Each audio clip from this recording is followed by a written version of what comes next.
What up, what up, what up, what up? To another edition of Honest Assholes. You already know what it is. It's the one and only, the Messiah of the Inland Empire holding it down. Got my brother, Eugene O'Neill, with me. You already know what's popping. You know what I'm saying? Consistency is the key. I want to thank y'all for coming out for season 3. You feel me? Like, you know, on episode 63. And this is a proud moment. Because tonight, my guest, you know what I'm saying? This is very underrated MC from the West, always holding it down. You know what I'm saying? When bro said he can do it. He's here. The one and only Glasses Malone. What's up, fam? Man, what's up with it, man? I like to consider myself an honest asshole at times. You feel me?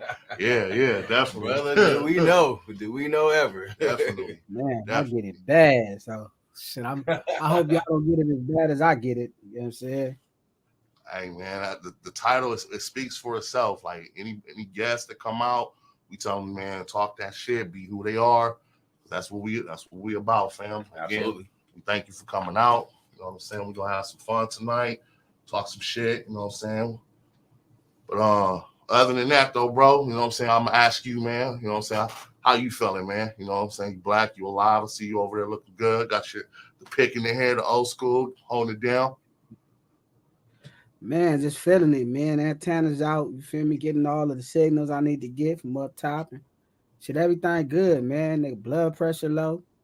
Hell yeah. Amen. Cripping high. Shit, so it's one of those things, man. It's like it's I'm in a great position, so I'm just focused on delivering. That's all.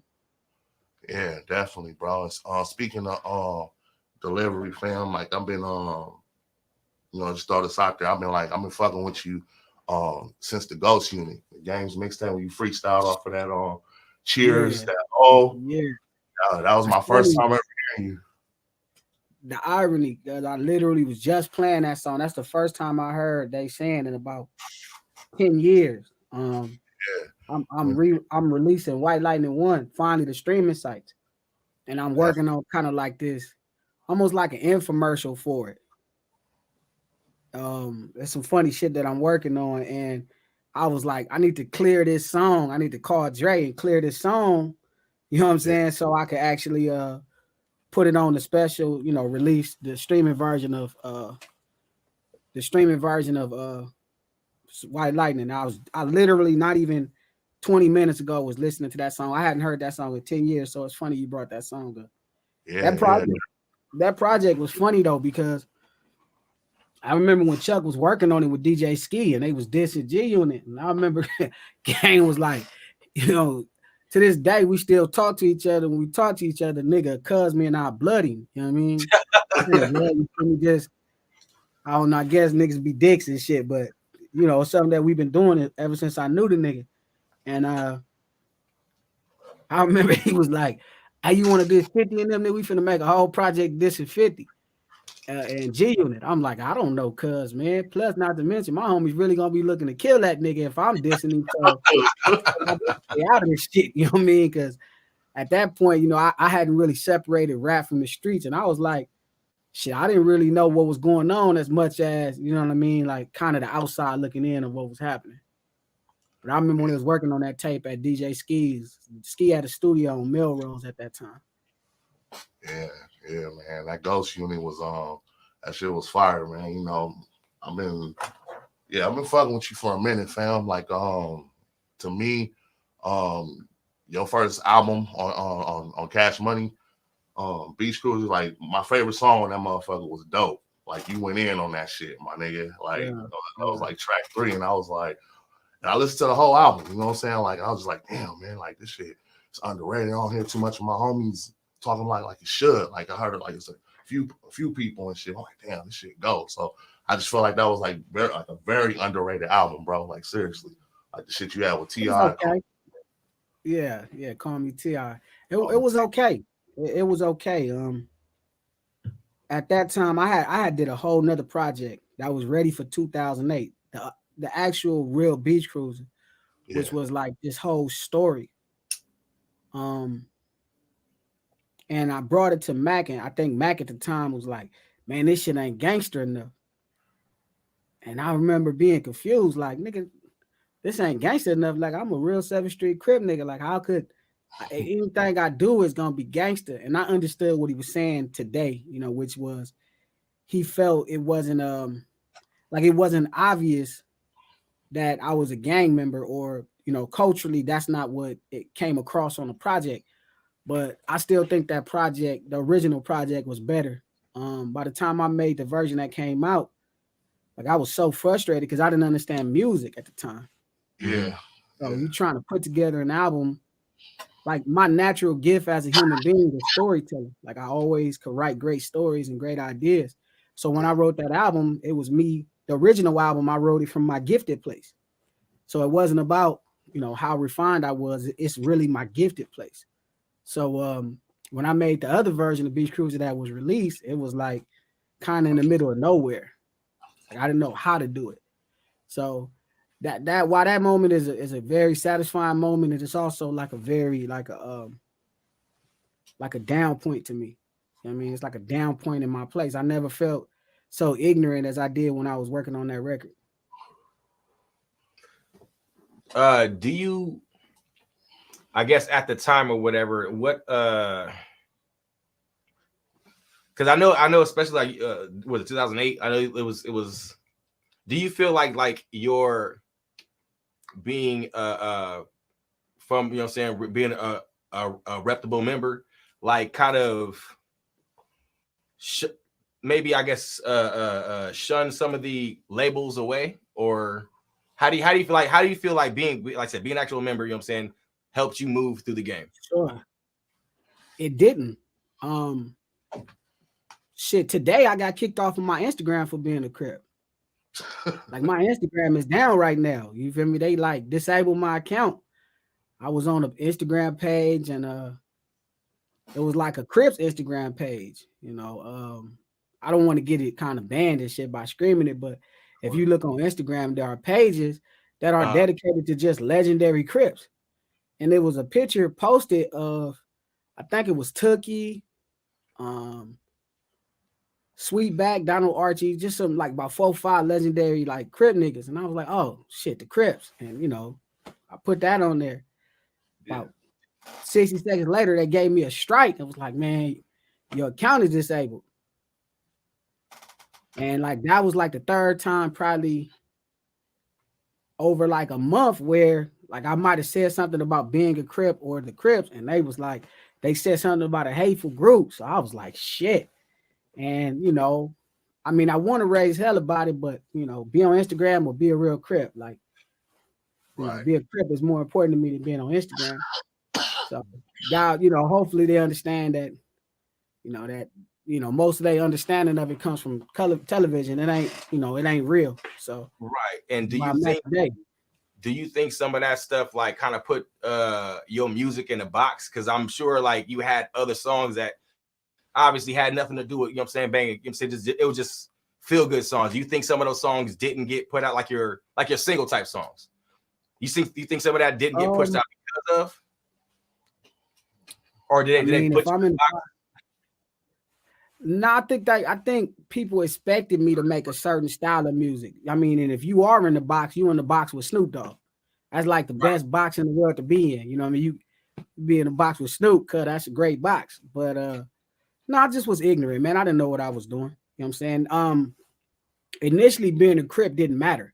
You know what I mean? It only mattered to the people it mattered to. Somebody like Akon, who knew I was a reputable and all the, you know, all my antics in the streets, and it meant something to him that somebody authentic got in. So that's what made him work with me. You know what I mean? So he looked out for me in a way that, you know, Raphael Sadiq, a couple, very few artists came and just really made me feel like, man, I'm gonna help you try to push your life out of the streets and finally into the music business for real. So that mattered to him. When I put out East Side, the song with Snoop and Nip RIP and shit with Nip Hussle, and that song got me in a lot of shit because from what I understand, a lot of people in the industry thought I was trying to unite Crips on the East and the West Coast or some weird shit. And I'm like, I wasn't even thinking about it like that. I'm just showing love to some niggas that show me love, my nigga. Winking them from UG, you feel me? And all my boys from out of the BX, 180 niggas. So I was just showing love to them, Brian Town and all the A-Trays and the different niggas killing and all the homies that I was fucking with at that time, that was solid. I was just putting on for they banging, you know, it made sense to me. Right. So to them, though, it started being like, this nigga got too much power. And that kind of became somewhat of a setback, but it's all good. I mean, that's the price of being for real. And I'm gonna just throw it out there because like I said, I was doing some research and shit, but a lot of labels hollered at you too, fam. Like I want you to confirm it. Like it says like you turned down Def Jam, Interscope, J Records, and Atlantic. So it's like the industry knew. So it's like the industry knew who know who you are and knew your grind. So they was obviously hollering at you. So I got offered deals as of last 3-4 years. See, I mean, I've always got offered record deals. You know what I mean? But I just feel like my goal was to never get a record deal in the first place. You know, my goal was always to open a record business. Like I was trying to replace the Sherm. You know, we were selling Sherm every day in my community. You know what I'm saying? So when I kind of shut that whole business down, I was trying to find another business to start empowering people and making a legal source of revenue. So signing a record deal was never like I didn't grow up wanting to be a rapper for that to matter to me. Right. Okay. And I think when you grow up and you like some of my homies that grew up wanting to be a rapper, they talked about signing a record deal as success. To me, I never saw it as success. Like I always saw like gold and platinum plaques, you know, the fans and the streets and the world rejoicing around a song. That was the only success to me. But to them, that meant a lot. So yeah, I didn't turn down at this point probably about 8 or 9 record deals. Okay. Well, aside from that, was that because the money wasn't straight, or just they never gave you a situation to be comfortable with being on a major label? So the first probably about 6 or 7 was all about money. You know, it was like whoever was gonna pay the most money for what I thought I knew. I mean, the more I think about it now, I think people kind of got ripped off. You know what I mean? I didn't know shit.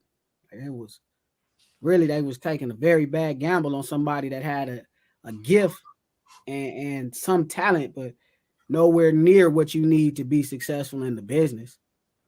So to me, initially, it was all about money. Like, you know, not doing a deal with Jay-Z was one of the hardest things I have to deal with. That was like crazy because Jay-Z pretty much scored my whole drug dealing career, like since I was in high school. So that was really hard because, you know, he made me feel like, you know, no homo, but special. Like he was like, yo, you a special MC. You one of the best niggas I heard on the West. He said the shit you talking about, like I can hear that you know exactly what's going on. And that was, to this day, that him being in that office with him and him telling me that is like, you know, one of the most special things somebody's ever told me. Like it's up top, like with Dr. Dre saying you should be doing this for a living. So that is what it is. But today I don't do record deals because the record deal would have to be special. I have to empower other people. And, you know, plus where the game is at, you know what I mean? Like I'm not no young kid no more. I'm not 20 years old no more. You know what I mean? I'm a 40-year-old man. And it's like, if I get a record deal, I would have to diss every young nigga and make a whole war between young niggas and old niggas to make it work. You know what I'm saying? Like I had to get on niggas' heads and Big Melvin and Baby Boy niggas. You know what I mean? Because that's the type of energy that's required to market in modern times. I mean, you need a different energy. Like, why is every young lady gonna talk about you? Why is every young man gonna talk about you? Feel me? You gotta put yourself in their business. And I don't want to do these people like that. Yeah. It's on my mind though. I be thinking about it for sure. You know what I'm saying? Because it does seem enticing. You know what I mean? The game definitely needs some discipline. So, well, you are a controversial brother, man. So I don't see why that wouldn't necessarily be above you. It's you are a controversial brother. You know that, right? I hear that all the time. I don't really see why, but I mean, I think I've been like that my whole life to some degree. I don't think I say much crazy. I just think I don't say what everybody else is saying at that time. Mm-hmm. A lot of times I find ideas from the past and things that's worked for people and try to bring them forward, and it just sound crazy at that point. I can, because I know he got some questions, but not only because, how people. This is what I kind of just want to jump right into, man. How people mistook the Tupac situation. I was coming. I kind of because and I don't think they mistook it. They felt how they supposed to feel. They felt like they homie got killed, and it was a nigga that was in the car. But that's the point of being a gang member. Like, you get a lot of people saying, I don't know how people could gang bang. Well, let's see one of your homies get killed. Let's see how you feel about it if somebody is bragging and talking shit about your homie getting killed. Right. And that's what the energy people felt from the song. To me, I didn't really put off a braggadocious energy as much as clarity. You know what I'm saying? But I think the actual art was so really, it worked out. It was such a great piece of visual and the words of the song was so like there. I think it put people there to the point where my little cousin really thought like, I killed Tupac. He was like, man, as my cousin heard his mom, like, damn, the uncle really, the cousin G really killed Tupac?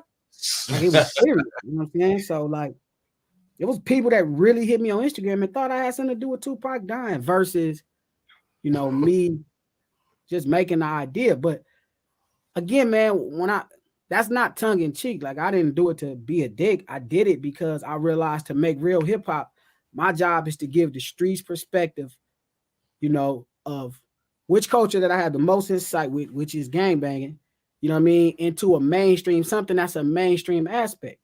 Like, Tupac's death is such a mainstream event, you know what I mean, globally. Like, people know about this shit. And the streets has an aspect of how it happened. So, that was really one of the closest things I could do to real hip hop that was original. Like, Kanye should have never married that bitch, for example, ain't as original. You know what I mean? It's turn a hoe into a housewife. It's just Dre told this nigga when he was a kid, he told Ye back in 98, when Ye was probably every bit of, 20 or something, like, you can't turn a hoe into a housewife. And he didn't listen. Mm-hmm. So, it's been a lot of artists that have said that and he didn't listen. So to reinforce it is one thing. And that's why it's not as great as Tupac Must Die is an original idea. It's a great, and see, like, out in, when I first saw it, just like every other person who, like, they'll read the caption first and then they won't actually get the information. So when I saw it, I was like, you know what? I knew where the source was coming from. I was like, let me check this shit out. And as a huge Tupac fan, at the end, I was like, I can't be mad at what he says, because even in the story that we're told, and then, like, just understanding how streets work. Like, okay, yeah, Glasses has a major point here. You know what I'm saying? And I'm like, well, it's controversial, but but fuck it, like, this, because a lot of this shit really does happen in the street. That type, like you said, it was just a nigga in the car, you know what I'm saying, and he got hit, and niggas unfortunately die like that all the time. What's crazy to me is I think people felt like I wanted Tupac to die, and it's like, that's not the point. It's a lesson in morality. It's a lesson in this thing we call gangbanging or LA street culture morality. You know what I mean? This is how we think. So to showcase that for the world at the highest level, of somebody that the culture that we all, even the niggas in the car, celebrate. Like, no man is above a program. Like, just as well as it was Tupac Shakur, it could have been, Barack Obama or the Pope. You know what I'm saying? There is no man above a program here. So it was such a lesson in morality that became where people felt like I cared on either side, and I don't. You know what I mean? It's not my business. You know what I mean? I feel bad for Tupac losing his life. I feel bad for, Baby Lane being jumped. You know what I mean? And him dying. But niggas clash all the time in these LA streets. You know what I'm saying? And our job is to try to get a lesson out of it. Maybe that stops one or two people from joining the gang. Like, this is serious. And if you don't understand the moral compass of how people think, you can be a victim. Yeah, absolutely, man. Absolutely. I'm one of the few people also that think Tupac knew exactly what he's doing. Some people like, well, do you think Tupac should have got him? Like, shit, them is homies. Them is the people that embraced him, came and got him out of prison. Yep. Feel me? Put him up, got him right, looked out for him. Yeah, he riding for him. That's what you're supposed to do. Right. Well, I think he went out like a real one in my mind. I don't know if I've ever went into detail, but shit, he went out like a real one, standing up for somebody he fucked with. What else is worth dying over? And that's as far as like some street shit. That's how you're supposed to do it. Exactly. You know to me, not even street shit. If you with your partner and y'all two both, and if y'all both together, and y'all not in the street, if somebody start beating up your partner, you feel me, and a couple niggas start whooping his ass, I would hope you would help him. Oh hell yeah. Or four guys beat up your partner, or if your partner lost a fight and he see him, he want to fight, I would hope you would help him. I don't even think it's as. I mean, I think the happen to have a gun on you is the street part, but standing up for your friends, I thought that was basic masculinity. But I mean, this is 2022, and niggas and women are using the same exact language. It's a super metrosexual culture. So, man, everyone got man purses and shit. Man. Yeah, I mean, they all sharing niggas are sharing purses, niggas are sharing pants. They sharing pants with the lady. So that's why I looked at the time we was in, and I realized what it was gonna be. But shit, that's the price of being dope. Yeah, absolutely. Definitely, man. It's like, so since you've been in the industry, like, what would you say was the biggest thing that you learned, like, out of all your years being in there? Like, what was the most, like off top, like, I learned this shit from being in the industry? You're gonna have to sell something to get some, you know what I mean? Like, once you pass $2 million a year, you got to sell part of yourself to get further. Period. You're gonna have to sell something. Like, I just saw Noriega do an interview where he was apologizing for interviewing somebody that looked up to him and fucked with him his whole life, in his rap career. Like Kanye West looked up to Noriega this whole time. And you know what I mean? Yeah, they always fucked with each other, but you apologize for talking to him on a public platform because, a lot of other things is threatened to some degree. So, like, this shit is about selling yourself. You know what I mean? Once you pass $1 million to $2 million a year, you got to sell part of yourself. You're going to start selling yourself off. Huh. You said something actually that I was actually listening to today, and I heard the apology as well. So how do you feel about? I'm on the fence with it. How do you feel about Ye's approach to his freedom of speech and Noriega's,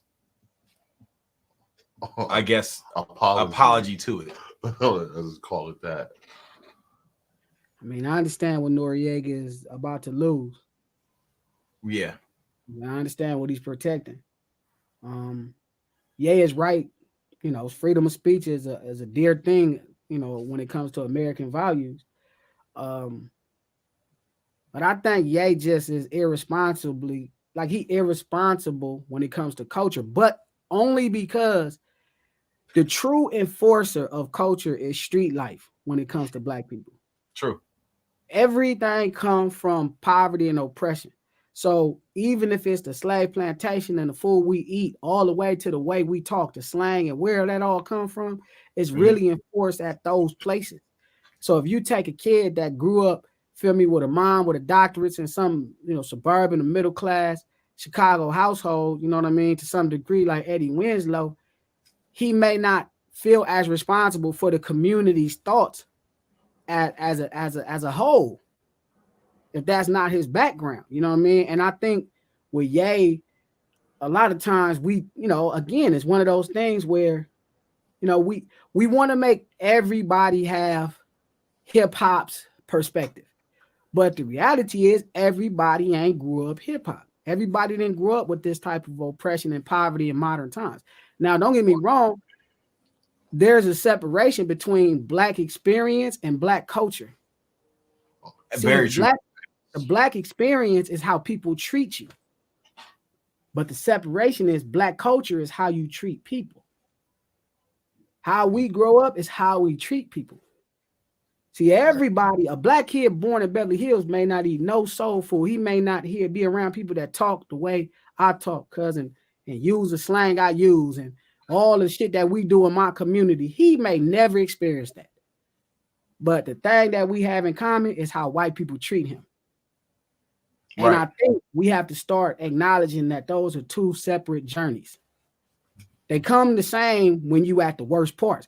But there are people in existence in hip hop, you know, or we saying that as a part of hip hop that don't have the culture, which is the burden, the responsibility of community. And Kanye is one of those people. But it's no way possible we should be trying to silence him. You know, if you don't want to talk to him, I respect that. Don't talk to him. You know what I mean? He don't push his, don't be a part of his agenda. But if you sit down and talk to him, let that man speak. Now, if you want to argue with him, fine. And two, stop saying fuck him and we gonna turn him over to white people. I ain't with that. And I'm pretty much gonna do something to every nigga that I know. That I've never heard that, but that's hilarious. No, I've heard it. Because what you got is you got niggas saying fuck him, and I don't give a fuck what happened to him on purpose. And they're trying to do their best to turn him over to massa. And I don't give a fuck what slave it is, nigga. I don't give a fuck if it's the corniest slave in America. Yay on down, Revenge of the Nerds on down, cause we not turning nobody over to massa no more. Fact. You don't think you don't think he's already hooked his leash? I mean, how could he if the nigga is telling you right off the rip he having a problem with another white community and how they oppress black people? But he's not. But I mean, okay. So we were actually having this discussion before we got on, and a lot of the stuff that, well, I can't say a lot because I'll say some of the stuff that he was saying makes sense to a degree. It just he wasn't necessarily connecting the dots, and it sounded extremely bigoted. But some of the stuff he said was in line of like, okay, you know, he has some truth to this. But then the other stuff, like, you know, like you can have free thought and free speech, but like you can also check your homie. Like that's our job. That's our job. That's our job. Right. You exactly. And see, now this put me on the fence on like why didn't Nori apologize, because that was Nori's job to be able to do that. So yeah. So he should have told Cuz on the spot, hey nigga, this, that, and the third, because he's a part of the culture. Right. But again, that's what happens when you sit niggas down and niggas don't want to be, you know, Nori drinking this shit. This is his show based off drinking. The nigga probably loaded. Feel me? I don't quite know what's going on with him, but I don't like the fact you apologize, because who the fuck are you apologizing to? Because if you apologizing to us, we don't need your apology. We ain't gonna cost you nothing. So, and if you're apologizing to anybody else, I'm gonna have a problem with it, because you don't have no business apologizing for talking to no another brother. Check, brother. If that's what you want to do, if I sat down with Ye, I don't agree with the White Lives Matter shirt. I'm not as deep as all of the brothers that's super political, like, oh, he empowering the white power structure, white lives matter, white superior. Hey, man, I'm not. That shit built in ignorance. That shit ain't built in no real white superiority. That's built in ignorance. Most of the shit that we talking about built in ignorance. So I don't believe that that's an empowerment to ignorance. I think what it is socially and culturally irresponsible. But it's also from a motherfucking antisocial and literally somebody who's not a part of the culture. He has no burden of the culture to wear.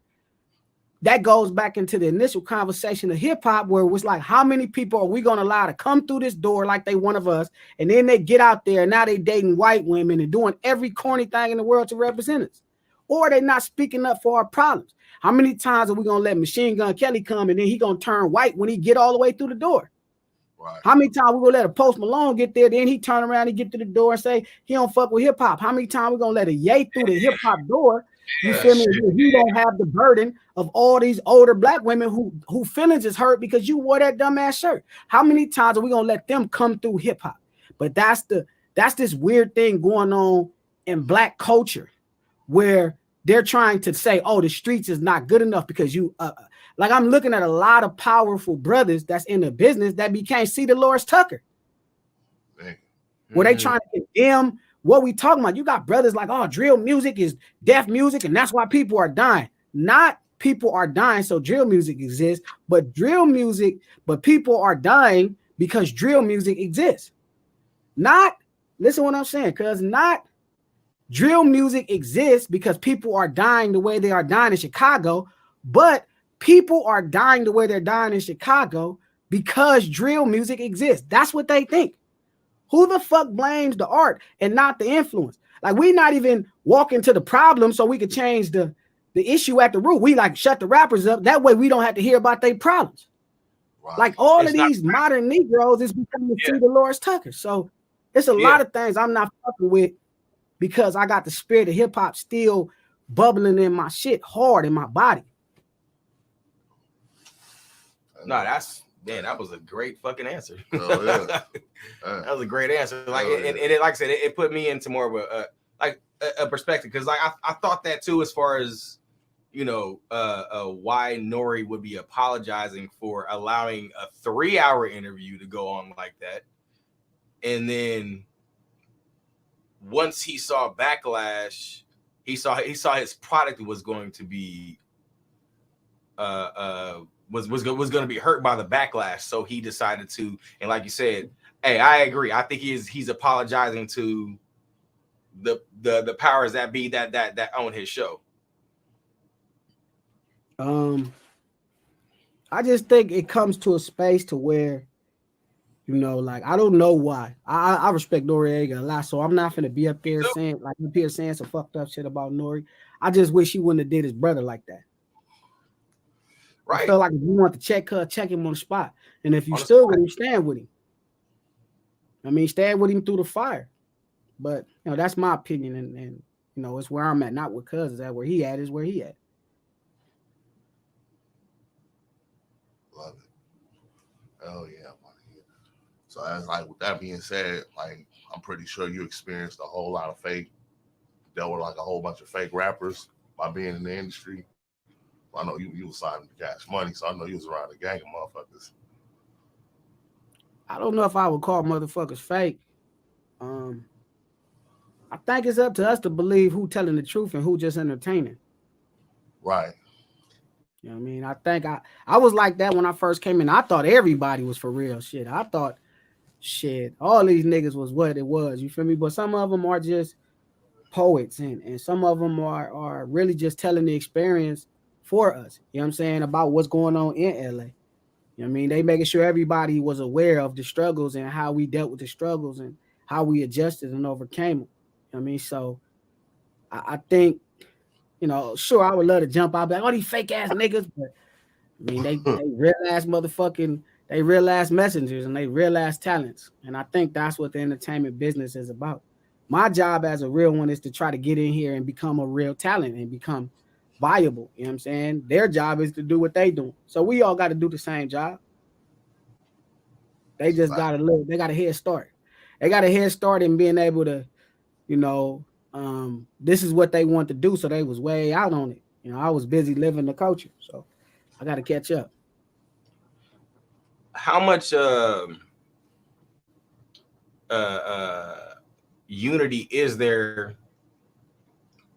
in the industry when it comes to Bloods and Crips, Hoovers, and essays? Like how much like aside from what's portrayed in the industry, what is there actually when it comes to like in the industry, in the music, being around, because a lot of you guys have to be around each other all the time, like especially in like doing shows, especially like in studios, you got to be down the way from them. Like how much is that like propaganda through the media, and how much is that is like not really true? I don't know how top secret it is, but Bloods and Crips and essays fuck with each other on the streets.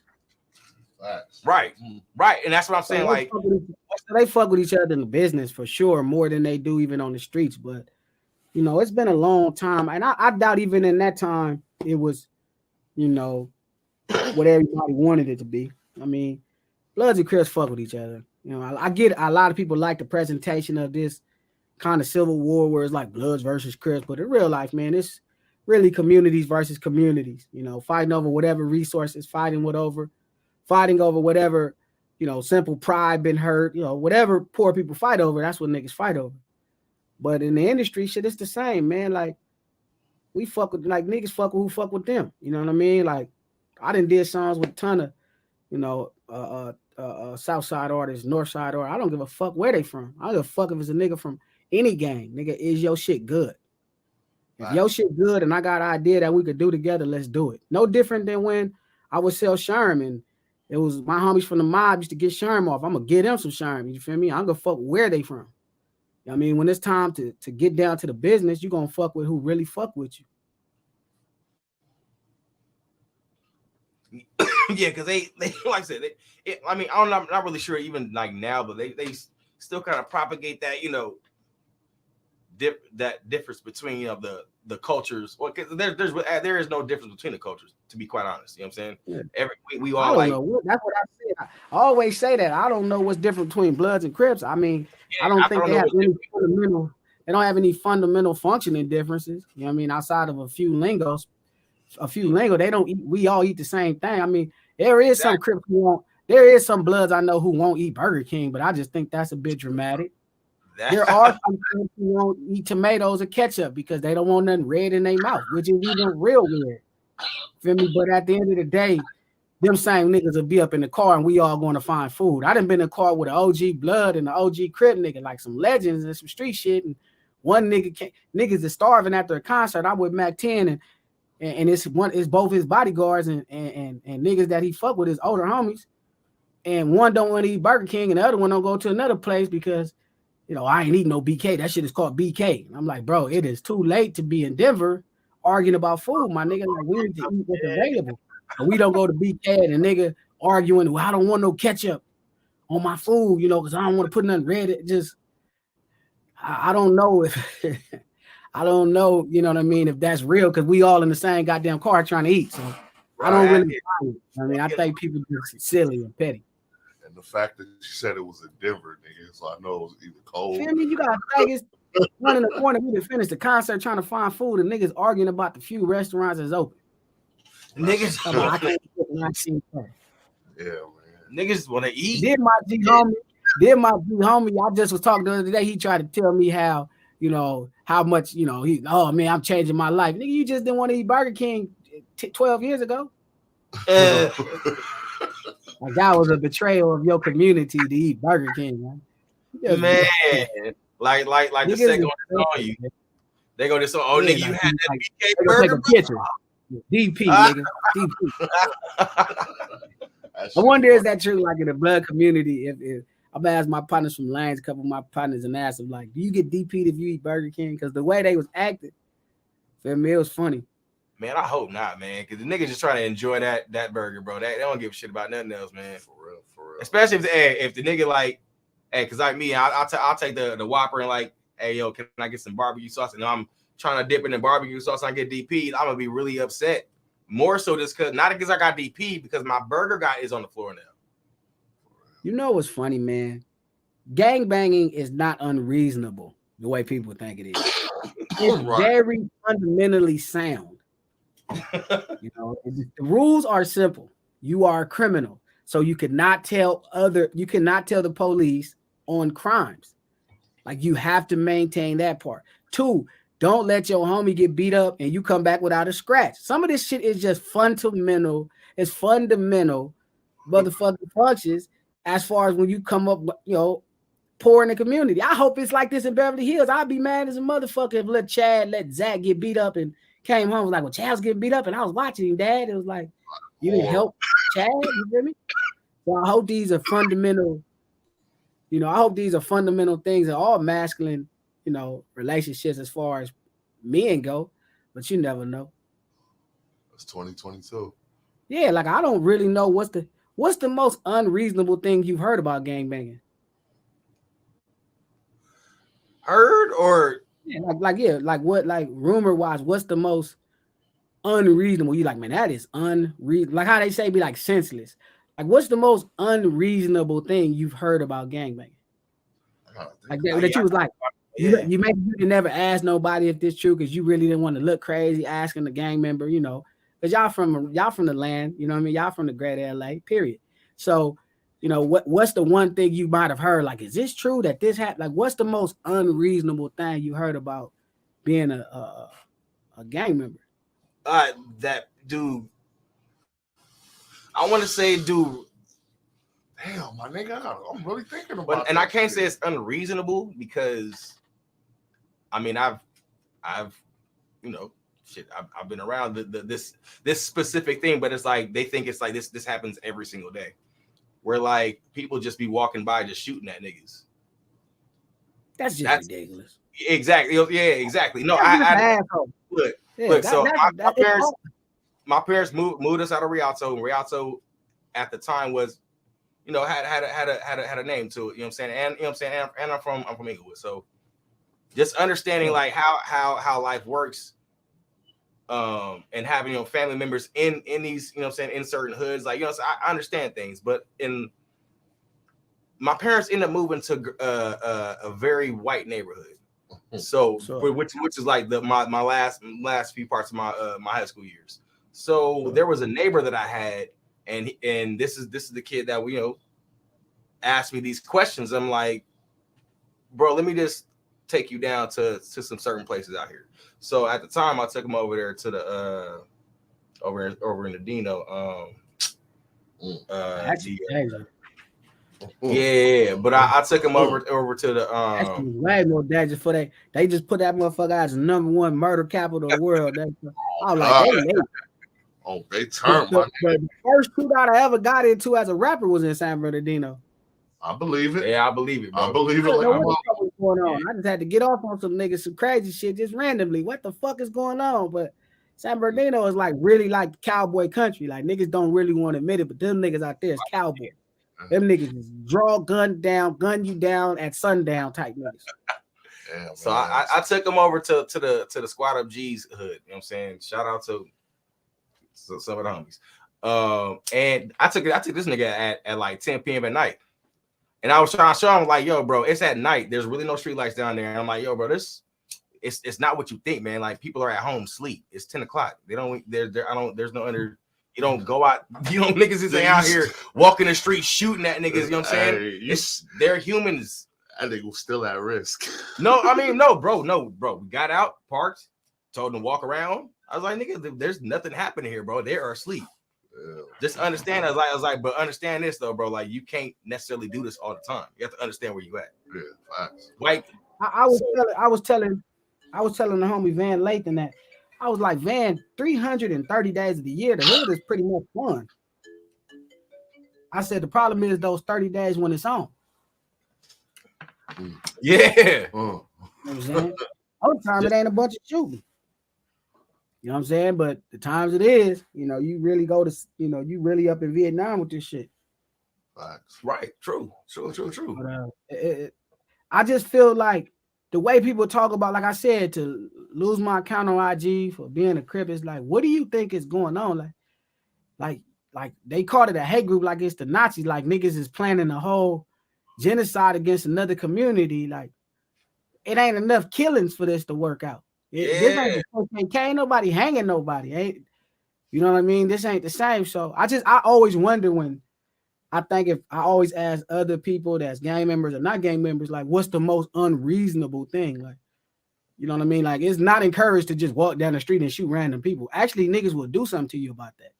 Niggas from the community will do something to you about doing dumb, irresponsible shit like that. Niggas, you might come up short, you feel me, with a bullet in your motherfucking ass, you know, doing some bullshit. Like, it's not encouraged in the community to rape people. Like, gang members don't encourage people to fuck pussy. Like, some of this shit is just asinine that they hear. And I get it. Hollywood programs are more, you know, again, it's like watching ESPN for a highlight and you thinking this is the whole game. You know, you see Giannis got a dunk, but in the game, he just shot 10 mid-ranges and some free throws and a three-pointer and some ugly hook shots and shit. You know what I mean? Got 50 points. Free throws. It wasn't 20 dunks, nigga. Yeah. Facts. So I always ask that, like, what's the most irrational thing? Because to me, it makes sense. You know, I don't get quite why people even call it senseless. The violence, I even understand why niggas get mad at each other and shoot the shit out of each other. It makes sense to me. Yeah. I guess I got the sense for it, but people call it senseless. A lot of the stuff, like you said, it's where in that culture, the understanding is, okay, well, I'm gonna do this because of, you know what I'm saying? So like you said, like it isn't like you said, to you, it's like, all right, well, I understand it. You know what's senseless to me? Russia and Ukraine. Yeah, that's senseless. And I'm saying, I'm sure there's some white person out there that can make perfect sense of it.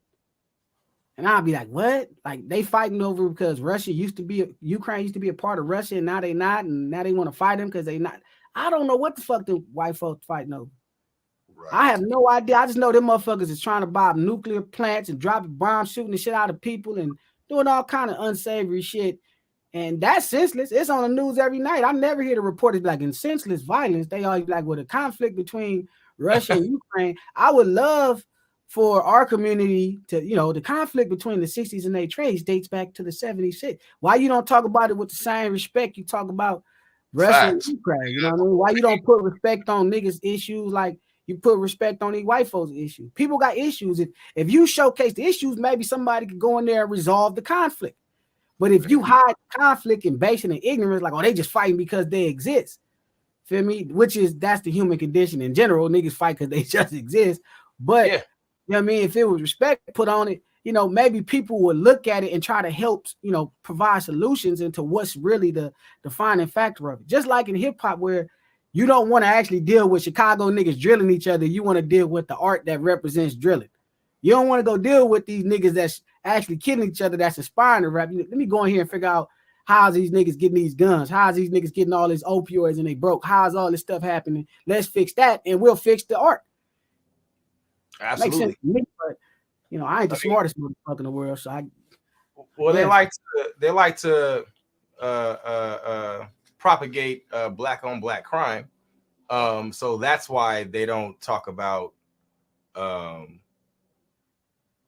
the A-Trays in the 60s. That's why they don't talk about it. One of the most violent motherfucking places in the motherfucking city. But that's why they don't want to talk about that. All they want to do is lump us all together and say this black on black crime. This is the issue right here. Yada yada yada. They don't want to understand know what the black on black crime is. That man, I said this shit 6 years ago, bro. I said the same shit 6 years ago, man, and like I got a little bit of backlash, and I'm like, bro, I don't even understand that shit at all. Like I've seen more other ethnicities crimes than I've seen my own, because you know what I'm saying? The truth. And then like and no, but not even that though. Like we're the only people, we're the only people who fucking. When people say white on black, I think when they say white on black crime, they're talking about crimes that happen because you're black. You know what I'm saying? Like, it wasn't for no other reason except you black. That ain't what's going. Black on black crime don't make sense, because I ain't never seen nobody trip on no person because they was just black. Right, taking on this black person because he just black. No, that nigga from over here and them niggas did this to my brothers and my cousins and blah blah blah. Fight these niggas. I'm gonna do what I'm gonna do. Right, white on black. That term came from niggas tripping on you just because you black. Niggas don't. Black people don't trip on black people just because they black. Black people don't even trip on white people just because they white, except Reginald Denny. Reginald Denny got it that day. That was fucked. He was just the right white man that day. It was just it was not his day. He was in the wrong place at the right time. Wrong place. So that's black. So I'm with that. That's black on white crime. They can get that one. Just because they was white. He got it that day. But the term white on black crime originated, which is what we like saying black on black crime is almost as bad as saying white lives matter. Like that's a protest to man. And black people running with that narrative.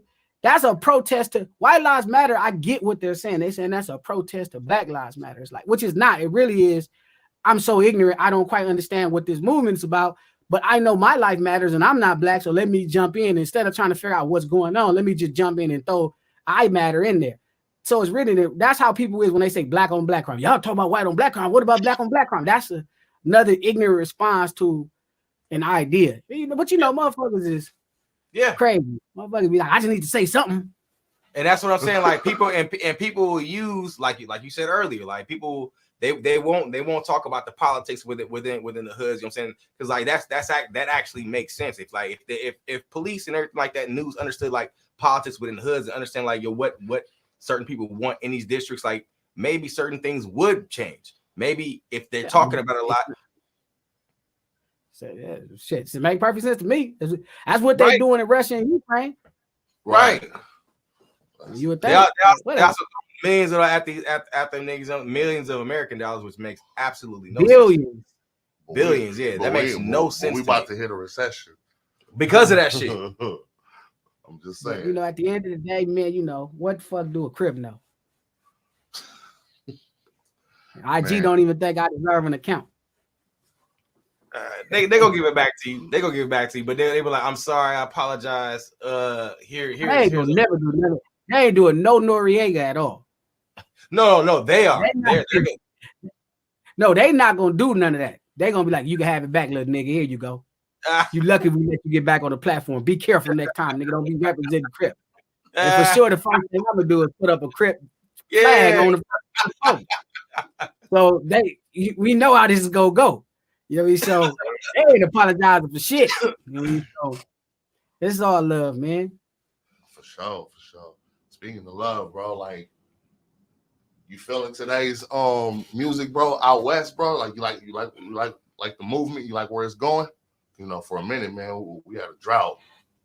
I think I like the artists. I just don't think we got the producers yet. I think the beat makers are trying to figure it out. They just got to fall in love with the idea of making a record. That's it. I think it's a really simple fix. Certain artists, Simon, certain people who really tap into that funk, I love it. You know what I'm saying? Blast, I've been an advocate of Blast for a while. I think he's a talented person. Kalen is my little family member. He doing his stuff. I know people that love him, they'll die for him. So I just think the producers have to get a lot more fanatic and obsessive with making records. You know, studying what records were, you know, versus just going here and turning out whatever come to their mind after they was playing Nintendo and just making stuff. That's cool, but you know, you gotta want it as bad as Quincy wanted it for Michael to go get Rod Temperton. You gotta want it that bad. You gotta want it as bad as Quincy wanted it. You gotta want it as bad as Rick James wanted it. You gotta want it as bad as you gotta want it, man. You gotta want it. You gotta want to have smash records. And I think that has to become the motivation and then the persistence of how to do it. You know what I mean? The constant, persistent grind of how to do it and trying to do it. And once we have that, then we can officially have another run, to match the greatest run in all of hip hop, which was, pretty much 87 to 97. Oh yeah. That's what's up, my nigga. I got one more question, brother. And just because I saw the Netflix special. I saw the when you was racing. 2 questions. How did you? Because they didn't. I don't think they really dove into your story, like how you really got into cars. And second question, what happened? My father raised me into it. That's pretty much our pastime. That's our bonding point. He was already racing before I was born, but he raised me into it, and I loved it. I love the math part of it. I love transmission gearing sets. I love rear end gearing sets. I love cubic inches. I love CFMs, cubic feet per meters when it comes to I'm there.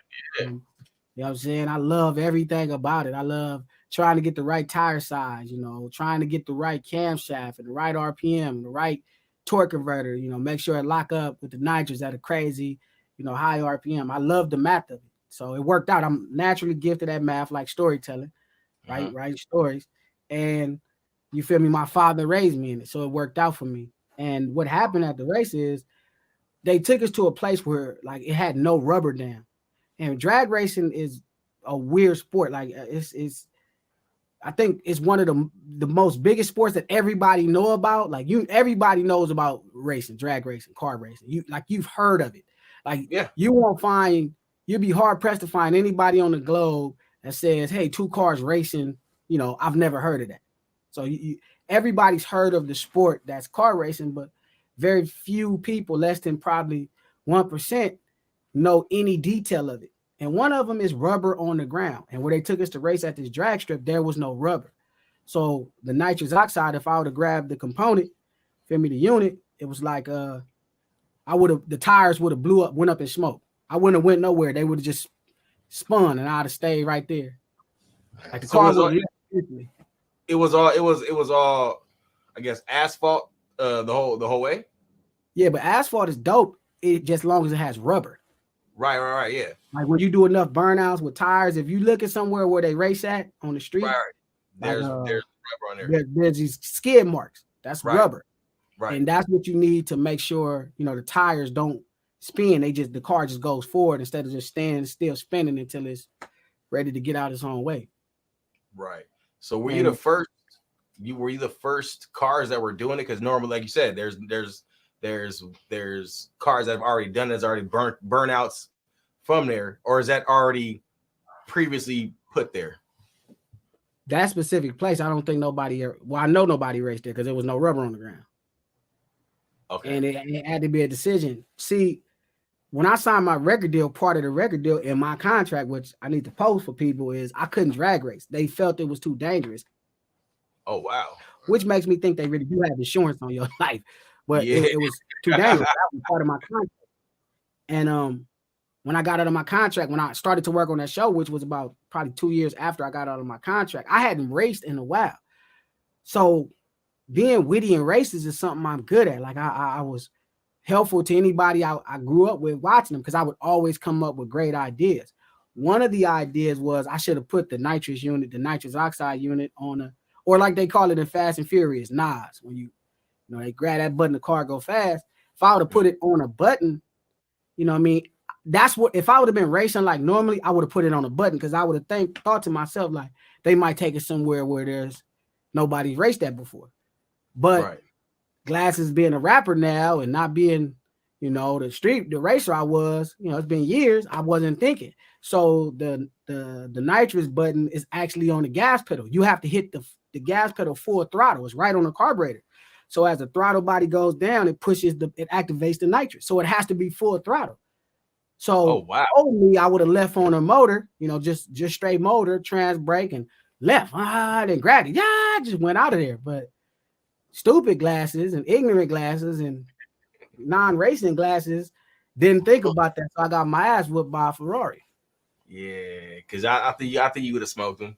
I'd have beat the car out that car. I'd have put probably 20 cars in between me and that car in any real world. You know what I'm saying? But that car didn't have a chance. Shoulda, coulda, woulda, man. Close only matter in horseshoes. I'm glad. So for that platform, man, how has that helped you with your music? I mean, you know what? It was super exposure, but at that time I was going through so much musically growing. So I wasn't putting out a lot of music. I didn't think about it. It was just something to do. I didn't even really want to do it. Once they told me to pay, I was like, I don't even pay enough to do this shit. But my manager convinced me. Shout out to my big brother Steele, and it was worth it. You feel me? It was one of the best things that I did because it kind of gave me a head start in the television, which is my next pivot, nice. as I move further in the storytelling. That's nice. To be a part of the production and talk to production people and build those relationships. And now I have a great relationship with Netflix. So I got a lot of action to do certain things. So it was worth it in the long run. Absolutely. That's the Division Music. I mean, the Division Movie Company. Yeah, but right now, really, I'm just focused. I brought back Blue Division Records, and really, that's all I'm focused on. I'm doing so I'm working on my project right now with producer Irvin Pope called Cancel These Nuts. That's my name. Really a dope showcase to the LA Giants. That's where Kanye should have never married that bitch from. All that stuff is off of this project. I'm working on the 110 album, which is this dope thing that we gotta talk about future. LA Giants, I'm working on the film and the soundtrack for them called Fleetwood Brown. And working with this new group that I've been developing called Foursome. These four sisters. So that's all my focus right now. So the last question, bro, I wanted to ask you for tonight, man. Like being in the industry, what rapper that you would love to work with, who you haven't worked with, from past, present to now? You know what I'm saying? Like who would you love to get a verse from? It probably wouldn't be a rapper, it probably would have been a producer. If it was an artist, it probably would have been Nate. You know what I'm saying? Like, I actually have a song with Nate, which is actually fucked up. I was being cheap and didn't want to pay for it. It wasn't even my money. I don't know what I was thinking about. I feel so damn dumb. Again, one of those times when you don't know the industry or how records work, and you like, Nate, like, yeah, I'm gonna give you a deal. I'm gonna charge you $50 instead of $100. And it was like $75,000 for the total record. And I had more than enough. My budget at the time was like 800,000, but I felt like I'm thinking like a street nigga, just stupid. And I didn't pay him, so I didn't own the song as far as outright clear. And that I would kill to make that right, because it's no way possible. Nate was the only veteran that came to help me when I first started, even though he charged me. You know, he was the only West Coast person that came to help me. Like, he came to my studio like, I got you, youngster. Feel me? I got you, little wise. I got you. You know what I mean? That's so dope. that dope. Doing that, I would do records with him. I don't know for what he charged. He could have all the goddamn money. And if it was a producer, you know who's starting to move up on my list more and more every day? For real. I just think Real is so special as a producer. And he give you the hook. Like, he give you the flow and the hook. He challenges you to do your thing, but with this flow. I love that. So Pharrell is the guy that I actually probably would like he's moved up to number one. Like, for a long time, Dre has been my number one, but like I done did so much shit with Dre that ain't never came out. It's not even really the same no more. Plus, he don't do the hook. Don't get me wrong, you gonna get an optimal fire ass beat, you feel me, and the best mix in America, but you got to figure the rest of this shit out. Feel me? Pharrell gonna come in that motherfucker ready for you. You know what I'm saying? Top to bottom. And my respect for him is growing every day. So Pharrell would probably be the person, and second would be Manny Fresh. I love Manny. Manny got the hooks too, man. Manny got the fucking hooks. Pause real quick, because I apologize, man. I have to use the restroom real quick. I'll be right back. I know this is a terrible time, man. You good, my brother. Like a motherfucker. You good, my brother. Shit, we been drinking too much wine. Oh, we about to end it anyway, bro. So don't trip. But nah, man. I remember you did a track with Manny Fresh back in the day. Yeah, it was one of the best experiences. I didn't even know. I didn't even know that. Like, I didn't even, like, it was dope. I knew the song was dope, and I knew it was a great experience watching, but I didn't really even understand how awesome it was. So to have action at that again would be dope.